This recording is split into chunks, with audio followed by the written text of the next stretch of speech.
That we opened up this special chizuk group on Slack, and therefore b'siyata d'shmaya we want to help bring humanity in the right direction, and b'siyata d'shmaya b'shem Hashem naseh v'natzliach, we should help to bring great healing to the world right now, which is so needed.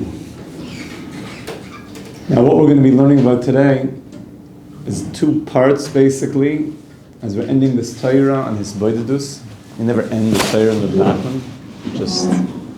We're in Torah Chaf Hey.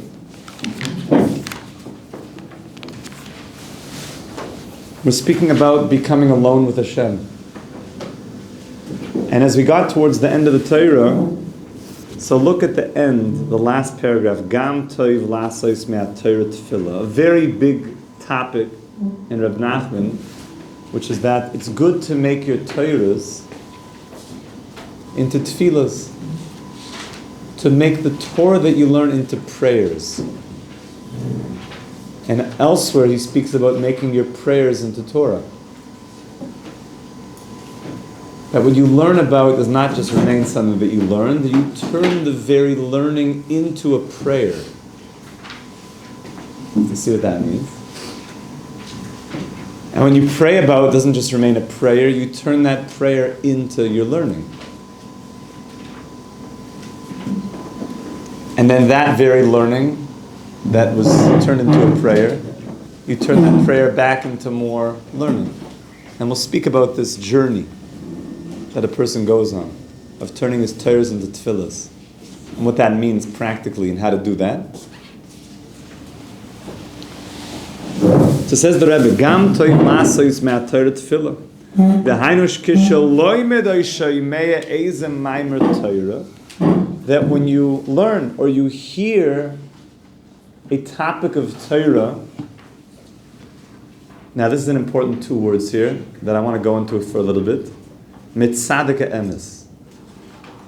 You hear Torah from a true tzaddik. It sounds like there's a tzaddik she'ena emes, and then there's a tzaddik emes. When you hear Torah from a true tzaddik ha'emes, then that Torah is something that has to be turned into a tefillah. Go to Kuf Tzadi Beis in the first chelek of the Likutei Moharan, just to see a little bit, who is this true tzaddik we're talking about? Kuf Tzadi Beis in the first chelek of the Likutei Moharan. So Nachman says like this.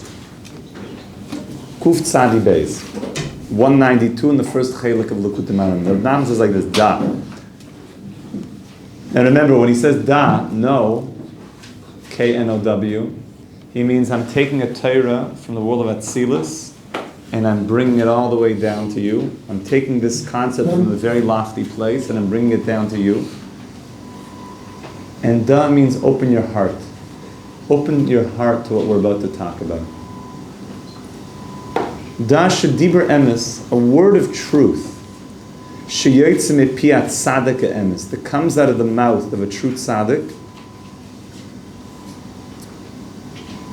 Afilu b'mila de'alma, even if that true tzaddik is speaking about directions to the bus stop, mili de'alma.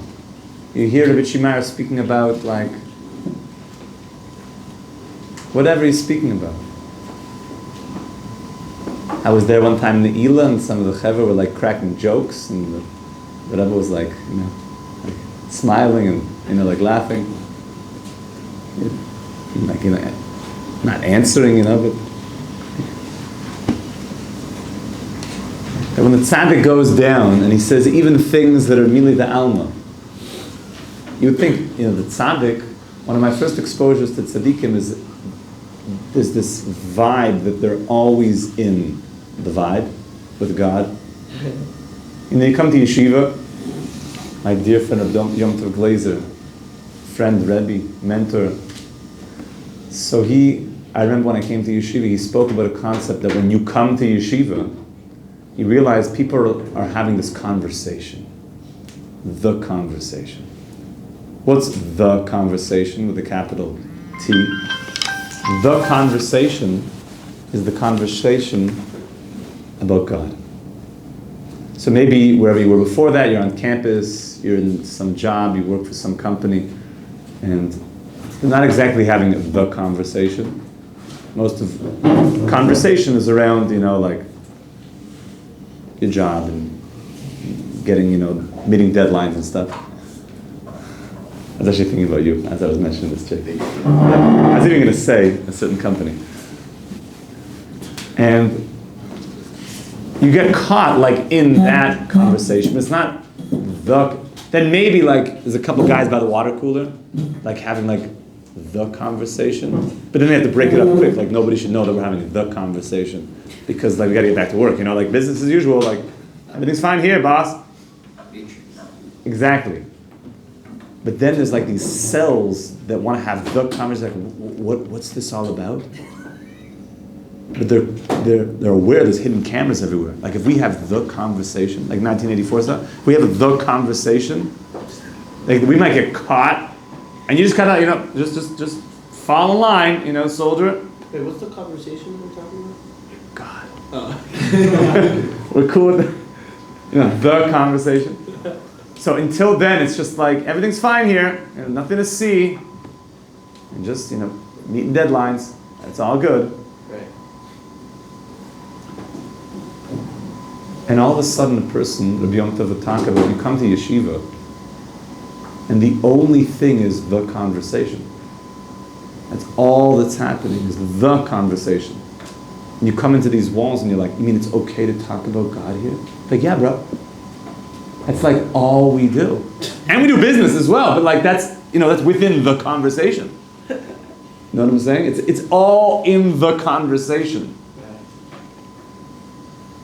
So, the first exposure I had to big tzaddikim is they're always in the conversation.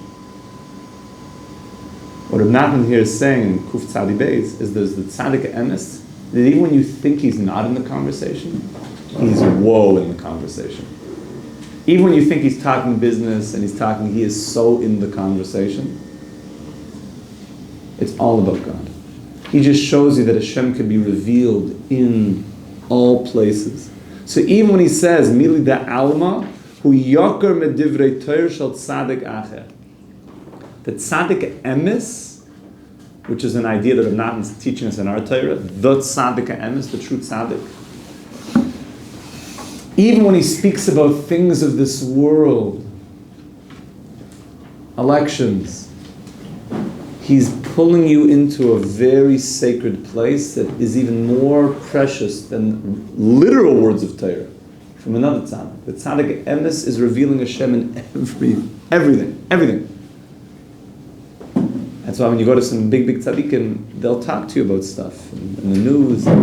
But what they're thinking about when they talk about the news is all Yichud Hashem. And they're making gematrias of everything. They're weaving godly energy into everything. And they're showing you that God can be found everywhere. So when you hear Mili da Alma, it's very, very precious. Ki be'adivrei Torah shala'acha yochel li'osham ta'arei v'sarbe. The interesting point he's now mentioning. There's something called having Torah that's mixed together with other motivations. There could be such a thing. There could be divrei Torah that have penias, that have other, in the same way that the snake, the Nachash HaKadmoni, put its venom into Adam and Chava and wove into his consciousness something that was not so pure. There could be divrei Torah that are skewed, that are not so pure, that are not so l'shem shemayim. That, like the Gemara says, also two reasons why a person might be saying Torah, learning Torah. But the tzaddik emes has no taroivus. It's just pristine. It's just pure divrei Torah coming out of the pee of the tzaddik. Ad kedei kach, that in other Torah we're not going to see now. You can go back to Chafei.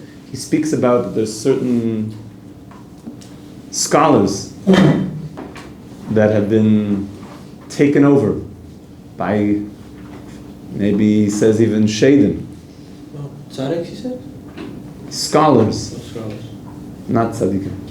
Scholars that are saying Torah, but because they have this influence from these shaidim, so it skews a person. And he says that person can be taken away from Torah by hearing Torah. Because the Torah is like tainted. It's like the tainted grain. What does shaidim mean? It means like Shindalim, like a certain demon energy. I know, right? Yikes. It's fascinating. The Chazal ask a question when we know that Yaakov Avinu, he fought the Sarah Shel Esav, right? Oh. That's like one of the most epic moments in the entire of Jewish history. It was the moment that Yaakov and Esav, Yaakov Avinu went back for his Pachim Katanim. Remember, he left a few vessels. What did he leave, by the way? It was wasn't his Lavan's like adultery vessels or something? He left some jars, some jugs of oil. Oh. That very jug that he left back was the jug that they used to light the Hanukkah candles. Oh. In the story of Hanukkah. That was Vayivasa Yaakov Levadoi. He was left alone. And he went back lekadoi. He went for his kadim, he went for his vessels, which really means and exactly at that moment when he went back for the vessels, the Sarah Shel Esav came to attack him, and they fought. V'yasabek ish imo yad alo yisa shachar. They fought until daybreak. So that fight, we're taught, was like the most cosmic battle of all time. That was essentially, they were fighting over the months of the year, they were fighting over essentially Jewish destiny, they were fighting over very, very lofty inyanim. They're essentially fighting the fight of Hanukkah. That's why Esav wanted to take that oil and make it impure. And we want to keep our oil, our inner oils pure, the Shem Zai Zach, which is what the tzaddik emes is all about, is helping us keep our oil pure and not be contaminated. That's why Hanukkah is all about having the purest oil. So the Medrash says, what did he look like?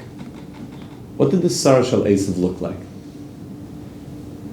Medrash? Chicken feet. So yes, we do say that the demons have like these types of chicken feet. Doesn't the Chafetz Chaim say it's the Satan? So yeah, but what did he look like? The Medrash actually says, like, what form did he take when he was fighting with Yaakov? So one opinion says he looked like a gangster. You know what I'm saying? Like a classic, hooligan to try to mess around with Yaakov Avinu.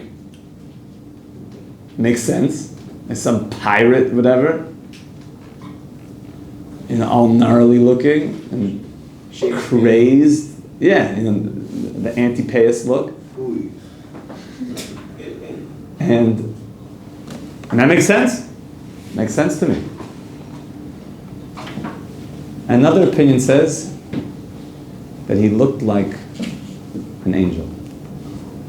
He looked like he looked even refined. Maybe he even looked like somebody from the clergy.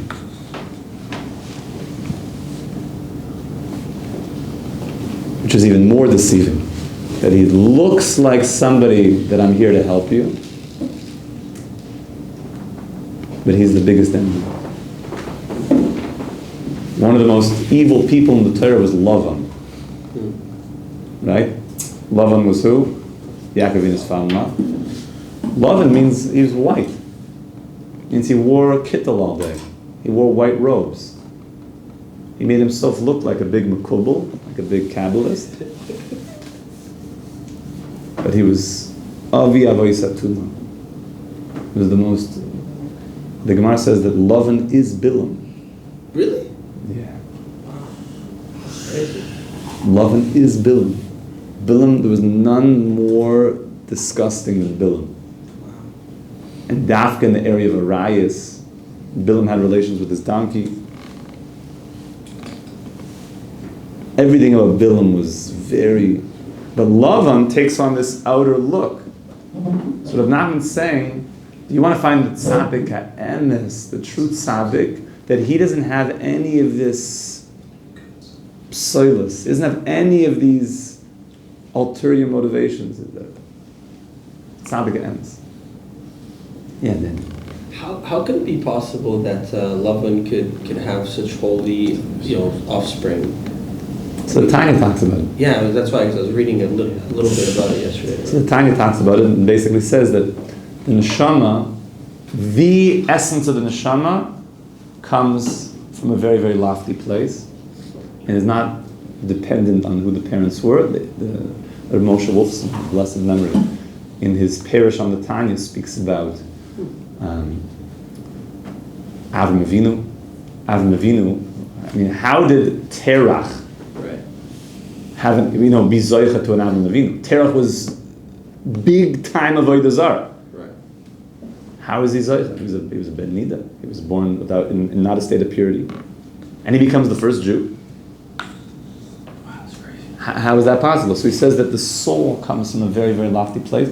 What the parents give, as the Tanya talks about, is the nefesh that's maybe hasichlis, that's melabesh. Right. Essentially, the part of the soul that connects your godly soul to your animal soul, which is essentially the way like you interface in the world of letting your godly soul interface with your animal soul.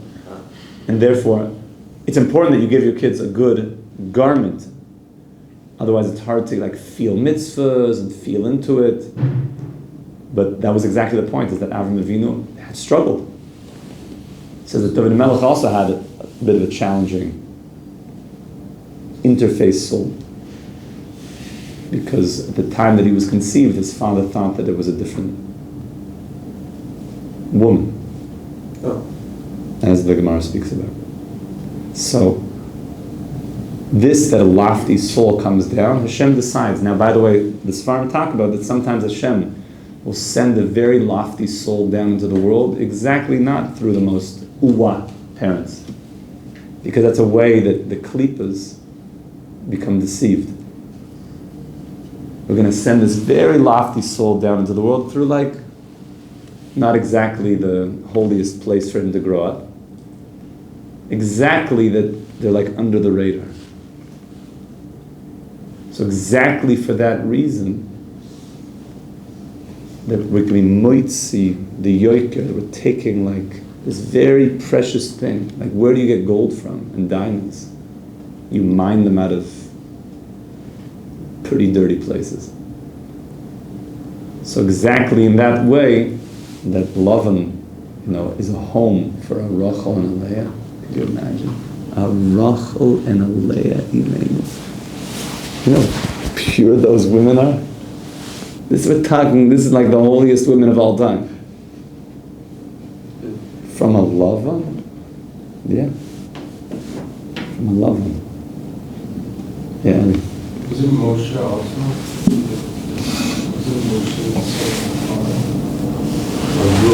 He grew up in the Torah. That was also a chiddush, is that Moshe Rabbeinu could be in the most disgusting place and be such a tzaddik.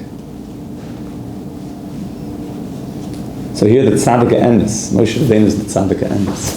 The tzaddik emes, we're learning, when you hear words from the tzaddik emes, you want to turn those words, those Torahs, he's saying Torah, you want to turn those Torahs into tefillas. Okay, this is going to be our topic for today and tomorrow, about making our Torah into tefillah. So look what the Rebbe says. So when you hear those words from the mouth of the tzaddik emes, as a yasim is a tefillah, make a tefillah from it. Dahainu, what does that mean to make a tefillah? Levakesh, lischanin lefonav yisborach, al kol ma shenemar sham ba'oisei ha'maimer. To say, Hashem, please. The tzaddik is saying words of Torah. I want Hashem, please. Mosa yizke, gam hu lover lekol zeh. You say to yourself, when will I get to those levels? When you hear the Rosh Yeshiva say beautiful words, you just, when will I get to those levels? When will I get to that place? The kamu rochok mizen, you realize that I'm a bit distant from this. V'yevakesh me'ito yisborach, and you ask from Hashem, Shizakeyu lover l'kol ha'nemar sham ba'oisa maimer. Everything that the tzaddik is saying, I want to understand those secrets. I want to know those things. You're turning that Torah into a tefillah. I want to be connected to those ideas. It doesn't stay a Torah like, either I got it or I didn't, or I'll think about it a little bit. You walk out, you're not like, oh, schnitzel time. Kiddush. No. It's like alive inside of me, but I want it. There's like something beyond me that was being said. Maybe I got a little bit, but there's something that's like, I'm far from this, and I want this. And I start talking to Hashem about this.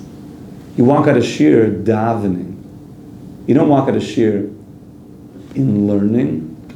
You walk out of shir in tefillah. You can walk out of shir still learning. Hacking your Rebbe, like walking him out to the car. As long as, when the car door closes, and maybe you hack with your guys a little bit, then you turn that into a tefillah. If you're only hacking about the shir and you never davened for the shir, then you're very, very far away. This is a major thing. You're doing great things, you're learning Torah. But Nachman's about to say that this is actually one of the greatest secrets in all of Torah, and we'll try in the next day to go through what he's really talking about here, of that when you learn something, you turn this into a tefillah. Turn it into a prayer. You turn it into a prayer.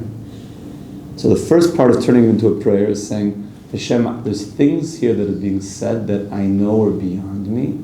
Help me to get there. Help me on that journey. Not only, I got to chazir the Rashba, and you chazir. That's obviously amazing, but you're talking to Hashem about chazering the Rashba. You get to the Rashba, but you have to talk to Hashem about the Rashba. That you feel like Rav Hirschman just gave the most bomb shear. I'm like trying to hold on to like the edge of his suit coat and like grab onto whatever little thing I could get. So, did you talk to Hashem about that? Did you mamish talk to Hashem about that after shir? Of course you have to chazir the Rashba. But did you turn that Torah into a tefillah? You're davening for it. I want it. I want Tosfos. I want the Gemara. There's something about Torah Shabbal Peh. Shlomo speaks about this. There's something about Torah Shabbal. Torah B'chsav, the written Torah, it's like you read it and you could read it. And you kind of get it. You open Torah Shabbal Peh, you have this feeling like, do I even really know what's going on at all? There's like a feeling that Torah Shabbal Peh is so much in the realm that you need tefillah. It's Torah Shabbal Peh, like you have to bring it. It's those that are masters of the Peh. Tefillah is called the Peh, the place of the Peh. Malchus Peh, Torah Shabbal Peh. Malchus is tefillah. Torah Shabbal Peh is all tefillah. You chap, but like, you really chap. You know what I'm saying? I totally understand Tosfos. 100%. Did you see Rabbi Kiva? You think you understand Tosfos? And then you see Rabbi Kiva, you're like, that was unbelievable. You really chap what he said? Because the Pnei Yeshua is saying the same Rabbi Kiva. You see Rabbi Chaim Brisk on that Pnei Yeshua, Rabbi Kiva, on the Tosfos? And you're just like, Hashem, Torah Shabbal Peh is beyond. It's a yam. It's an endless sea. It's an endless yam. The beautiful thing about when a Jew finishes Torah Shabbal Peh?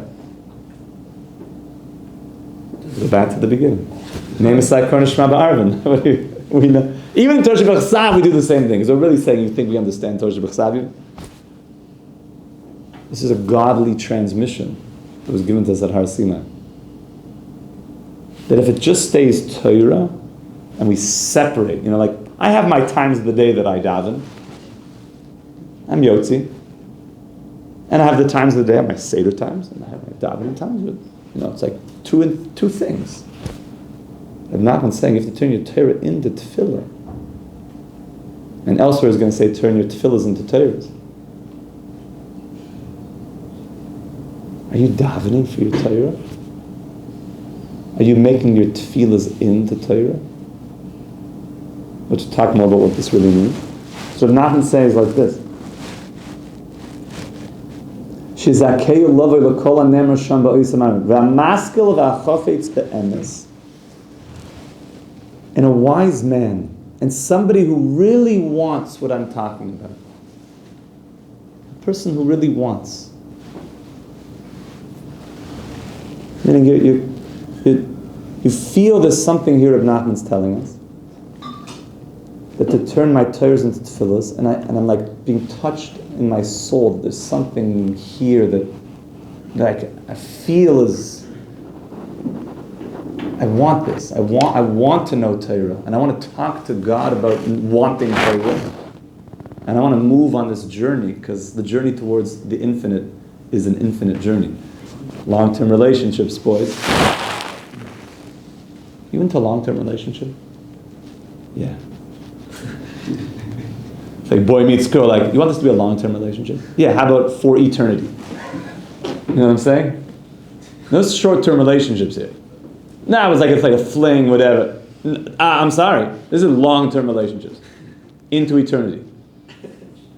And by the way, the people that you're close to in Olam Hazeh, in this world, is the people that you hang out with for eternity. Really? Yes. That's why it says that you should learn the Sfarim of the tzaddikim, because then you'll get to go into the yeshivas in Shemayim. Kedai, right? Ben Ish Chai. I'm working on it. I love the Ben Ish Chai. I just feel my soul in the Ben Ish Chai. It's connected. What about in a Gilgul? Like, you're not going to marry the same neshama. Maybe you do. Or do you? Maybe you do. Because you said eternity somewhere. The same person? We've been here before, my friends. And yes, you stay up with your wife, up in Shemayim. So, says the Rebbe, somebody who is a maskil ve'achofetz be'emes, somebody who wants, who's wise and wants what we're talking about, truly, with a pure heart. So listen, Rabbi Nachman's about to say a big thing. Yoilichu Hashem b'derech emes. Hashem will lead you in the right path. He'll teach you how to do this thing we're talking about now, making your Torah into tefillah. V'yovin ba'atzmai davar mitoch davar. You'll start understanding yourself what I'm talking about. Davar mitoch davar. You'll figure out what we're really talking about. It looks like he's telling us there's a secret here, but I can't exactly tell you the secret. But if your heart is pure, you'll go on the journey and the secret will become known to you. But I can't tell you the secret. It's just a secret. So here there's an inyan of talking about secrets, because there are two types of secrets. I heard from Moshe Weinberger, he spoke about this one time, and it really affected me a lot, this inyan. That there's secrets that can be told, and then there's secrets that cannot be told. Two types of secrets. There's secrets that can be told. I'm becoming a chassan tonight. Don't tell anybody. I'm just telling you, like, just so you know, because maybe you're like my guy. You're gonna set up like the red carpet. You're gonna set up the stuff, in the World Center, with the champagne glass. Like, I need like a guy that's gonna do that. But like, don't, this doesn't go on IG. This is between us, okay? I need you to be in, like, we're good? Now, later that night, that secret is not going to be secret anymore. It's a secret, though, that can be revealed. You know what I'm saying? It's going to be revealed. Just a matter of time. It's a secret now. Then there's a secret that you can't even say it. It's still secret. Imagine the following. Imagine you had two Yidden, Chaim and Shmuel. And Chaim and Shmuel, they were in Volozhin together, in yeshiva. They sat on the same bench. And they went through the war together. And they went through the camps together. and they survived. And they came to America. And for 30 years, they weren't able to have kids, each of them, separately. And 30 years later, Chaim has a daughter, and Shmuel has a boy. They each have one kid.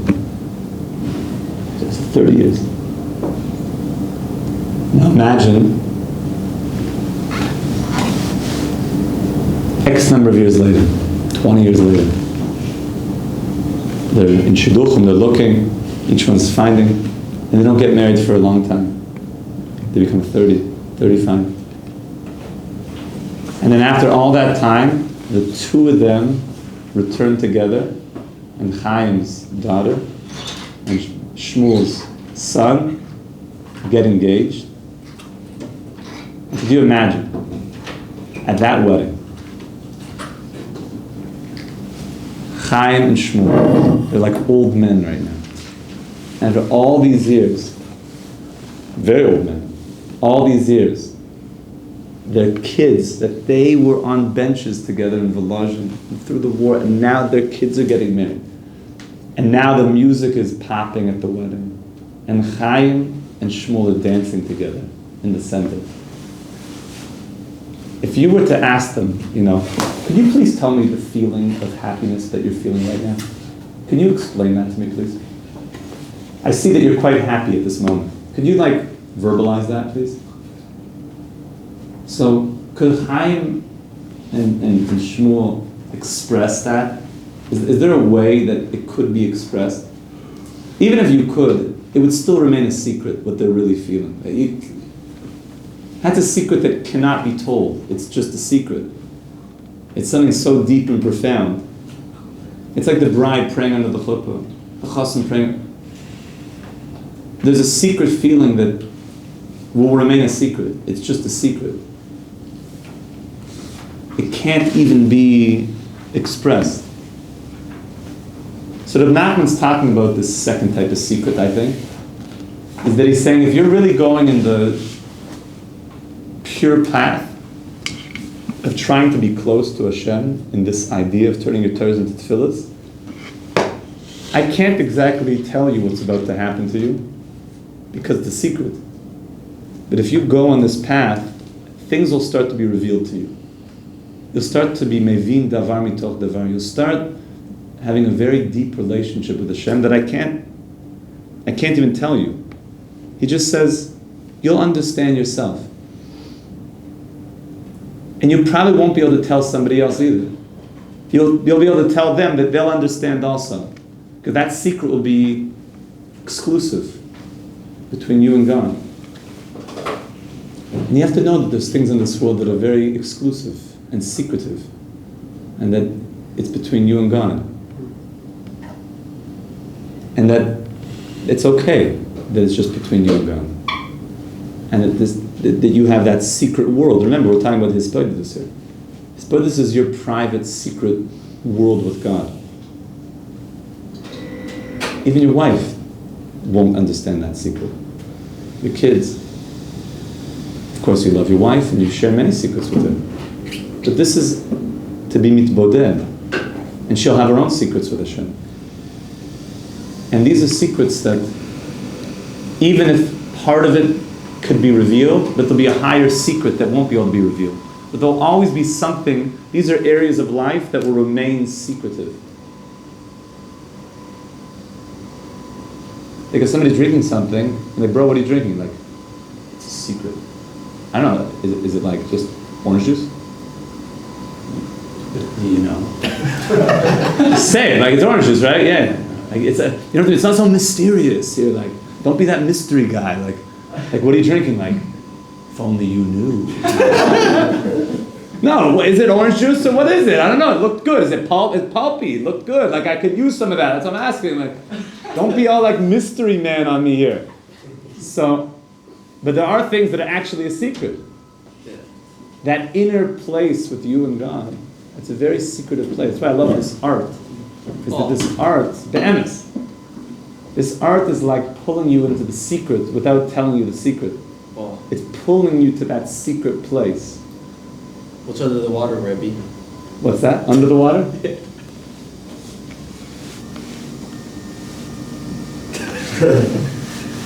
Secret orange juice. No.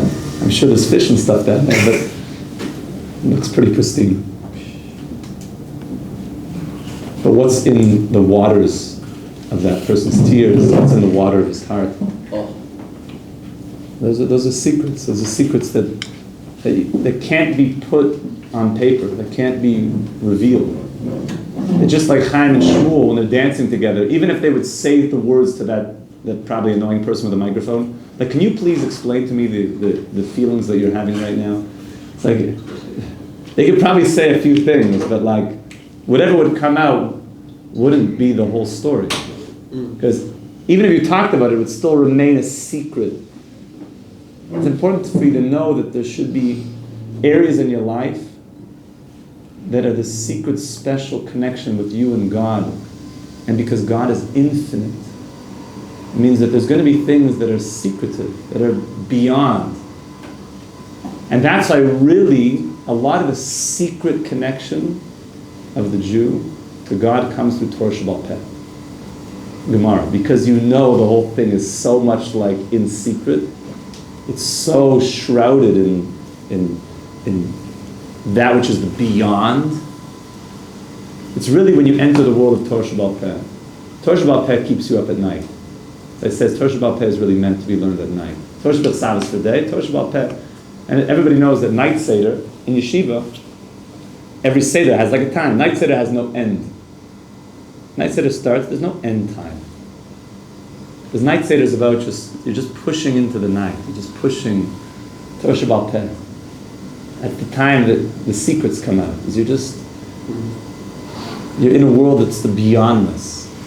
And you get a feeling like when you're in Torah Shabbal Peh, like there's just a beyondness. There's great secrets here. So Rav Nachman's telling you, if you get into this avoid of turning Torahs into tefillas, of saying that there's things that I understand, but I want more. I want to understand deeper.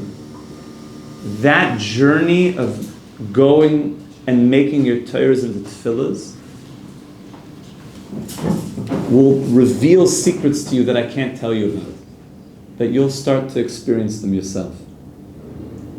One of the things that you see about this is that your learning becomes very deeply connected to Hashem, because you start talking to Hashem about it.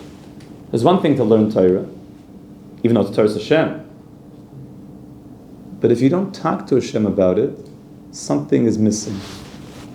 There was somebody in yeshiva, I mentioned this maybe one time before, later realized that the Baal Shem Tov, there was a similar story at the Baal Shem Tov, so I felt I wasn't so chutzpahdik for asking this person this. There was somebody in yeshiva, and I noticed that I felt like he was getting very intensely into learning, but maybe like in not 100% balanced way. And he was learning like Gemara like 27 hours a day. So I said to him, at one point, so how's your relationship with Hashem going? He says, Hashem, I'm too busy learning Gemara to think about Hashem. So obviously the answer, this is Torah's Hashem, this is God's word. What do you mean? But that's exactly it, is that if we pull the Torah away and we don't turn our Torah into tefillah, then we can make it that we're learning a body without a soul. That's what it says, that all the mitzvahs that we're given, just like we have a body, we have a soul. Yosef and I were learning this together. There's the body of the mitzvah, like blow a shofar, put on tefillin, put on tzitzis, keep Shabbos. By doing that mitzvah, it's like a body. And there's laws. But then, the question is, what are your feelings during that mitzvah? What are your yearnings? What are your kavanas? That's called infusing your mitzvah with a soul. And if I just daven, but don't think about God, or learn Torah without Hashem, it's like a body without a soul. Now, if I just think about Hashem, but don't do any mitzvahs, that's like a soul out of body. Can't have that either. Hashem said, I want you to be in this world, to make the yichud of the body and the soul. So when you turn your Torahs into tefillas, you're infusing the soul into your Torah. Yeah, you know? How should we go about this? Like, should you talk about it, learning that you did, not to understand it, or feel the connection during the life? So this is a big discussion, because the people like quoting Moshe Chaim. So what do you mean? When you're learning Torah, just learn Torah. You have to understand the sugya. And then if you learn later in the Sefer, so the Moshe Chaim says, before you learn to talk about Hashem, after you learn to talk about Hashem, even a little bit in the middle talk about Hashem. So at least before you learn, you say, Hashem, I'm learning your Torah. And after you learn, say, Hashem, I want to know your Torah. Help me know this. Help me be close to this Torah. And if you look at the Chassidim, even while they're learning, make the Torah into something of a tefillah. They don't just say, Zok the Torah, says the Torah. They say, Zok Hashem. Hashem now is speaking. And they won't just say, Zok the Rashi, what's Zok Rashi? They say, Zok the Heilige Rashi. The holy Rashi says. Holy means infused with godly light. So I one time heard in a base medrash, I won't say where they were donning, it was like some real, like Lam de Chevera. They were donning like with their thumbs, like good. They were donning. If you say Zok, the Heilige Rashi, is the word Heilig a bittul Torah? You have what I'm saying? Because I didn't have to say that word. I could have said another word of Torah, Bibkoim the Heilig. You have what I'm saying? And therefore, it's not needing the sugya. You have to say Rashi, because you have to chap that it's Rashi is Zog in the sugya. And the sheet is Rashi. But the Heilige Rashi is a bittul Torah shibba. Is the word itself l'tzayrech the learning or not? You chap the shaila? What did the other guy say? No, they were both in it together. They were. You chap the inyan? So by the Chassidim, we appreciate that kind of, back and forth. But we always felt that it's pashut. That to infuse the learning with godly light. With a godly light is that even in the learning you're weaving the Torah into tefillas. You're mamish davening. So yes, even the Moshe Chaim says before you're learning and after you're learning, you should be thinking about Hashem. And even in the middle a little bit, to remind yourself that I'm learning Torah Hashem. But at least here, after you learn, the way Rav Nachman's setting it up, is after you learn that you say, Hashem, please let me know this Torah. Now this idea, I want to go into tomorrow, last year, for this man, in a very significant way of what are we really talking about of making my Torah into tefillah. This is really the secret of Nasa v'Nishma, which we'll see tomorrow. That there's things that are Nasa and things that are Nishma, things that I do and then things that I'm yearning for. And I talk about this inyan of Nasa v'Nishma, what Nasa v'Nishma means. So we should be zeicha. We'll say a little tefillah now. Now, by the way, you know who took this very seriously? And Rav Nachman speaks about this. Rav Nosson took these Torahs and he wrote tefillahs on these Torahs. It's called Lakutei Tefillas. Lakutei Tefillas is doing what we're talking about. So I read the Lakutei Tefillah of Chafei. We're learning Chafei in Tinyana. Open up a Lakutei Tefillas. He said many people got to Gan Eden just from Lakutei Tefillas. Is that they learned all about turning the Torahs into tefillas. And seeing the tefillas of the tzaddik start helping you how to generate your own tefillas. How to build your own tefillas. We should be Zoicha Mamish to learn, to daven, to want to know the Torah of the tzaddik emes, to be connected to the Torah of the tzaddik emes, true tzaddikim, those that are taking us for the Eitz Chaim Hila Machzikim Ba, the B'chai Olam Matonis Echenu, Ki Hem Chayenu V'Oirach Yameinu, the Yom Shekulei Orach, the Me'ein Olam Haba of Shabbos Kodesh, of the Torah of Shabbos, Kuli Amalei Pligi, that Shabbos Nitna Torah, that the Torah was given on Shabbos, that tzaddik is called Shabbos. Should be Zoich HaMamish to the Torah of Shabbos, the Torah of the tzaddik HaEmes. Should be Zoich HaMamish to know the Torah of Reb Nachman and all the tzaddikim amitim. Should be Zoich HaMamish to know the Torah and then daven for higher levels of that Torah, the Siyata D'Shmaya. Should be Zoich that everyone should do tshuva shleima, all of our family, all of our friends, ganz Klal Yisrael, ganz humanity should do tshuva shleima mamish me'ava, we'll see Meshitz Kein with Rachman Gedolim B'mher V'yamin. Amen. Amen. Oyen shum yen yen shum yen yen shum yen yen v'olam tam Rabbeinu Shalom v'kol gadol yen shum yen shum yen shum yen yen v'olam tam Ay mitzvah gedoy na'aliyah b'simcha Simcha Davamim, Mitzvah Gedolah, B'simcha Aliyah, L'Simcha Tavod Slichas.